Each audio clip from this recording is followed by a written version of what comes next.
नमस्कार मंडळी, आज आपण बघणार आहोत झटपट अशी तिळवडी जी जिभेवर ठेवताच विरघळते। यासाठी साहित्य बघून घेऊयात। 1 वाटी तीळ, 1 वाटी गूळ, अर्धा वाटी शेंगदाणे व त्याचबरोबर आपल्याला 2 ते 3 चमचे तूप लागेल। तीळ भाजण्यासाठी कढई गरम करून घेऊयात व त्यामध्ये तीळ व्यवस्थितरित्या असे तडतडेपर्यंत तीळ भाजून घेऊयात।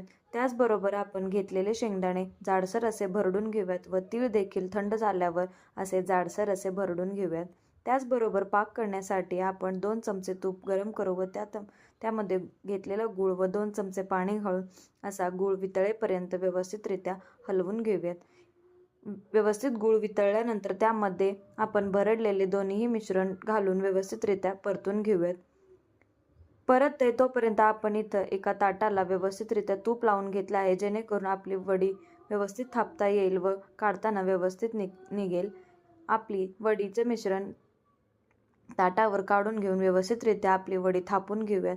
गरम असतानाच ही प्रोसेस करा व त्यानंतर कोमट झाल्यावर आपल्याला कच्चे तीळ व मी इथं सुकं खिसलेलं खोबरं घेतलं आहे, अशी थोडीशी कोमट असतानाच खाचे करून घ्या व त्यानंतर वड्या पाडून घ्या।